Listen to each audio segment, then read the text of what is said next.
Donc ce Juke en fait évolue mais garde aussi l'ADN de ce qu'on avait pu connaître depuis 9 ans. C'est vrai qu'on voit encore ces arêtes en fait qui avaient fait son succès mais qui étaient sur la calandre et c'était un profil très atypique.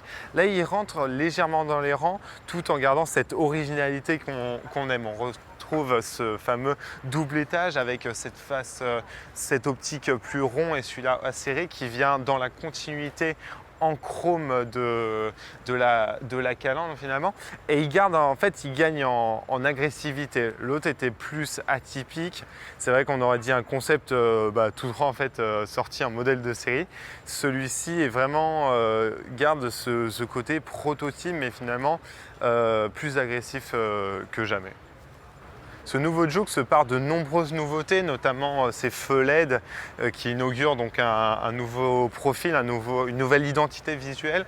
On a ce nouveau toit flottant avec cette teinte bicolore dans cette finition la plus haute finalement.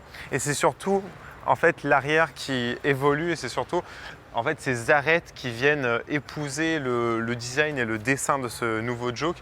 Il est acéré, il est dessiné à la serpe, notamment cet angle droit de cette optique arrière et on retrouve en fait l'identité de la marque en ce moment avec le Qashqai, le X-Trail et notamment la Pulsar surtout pour cet arrière.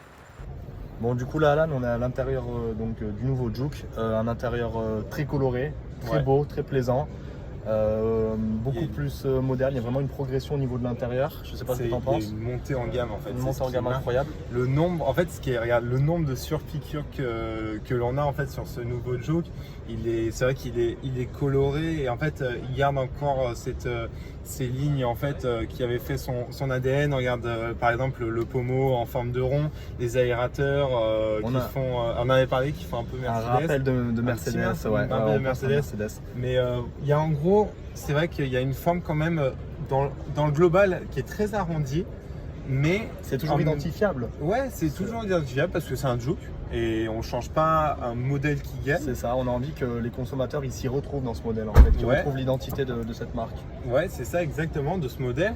Mais en même temps, on le change parce que on le fait évoluer technologiquement, on le fait évoluer au niveau des finitions. On le voit avec cet écran de 8 pouces là au milieu.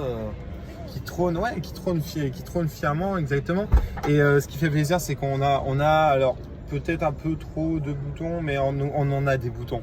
Et à l'ère du tout tactile, on garde encore des boutons, ça fait plaisir. Ça fait plaisir, ouais. Ce que tu en penses. Je pense que les boutons sont toujours intéressants parce que toutes les personnes, chaque individu n'aime pas forcément que du tactile ou quoi. Ouais, à l'image de la Model 3 par exemple. Voilà.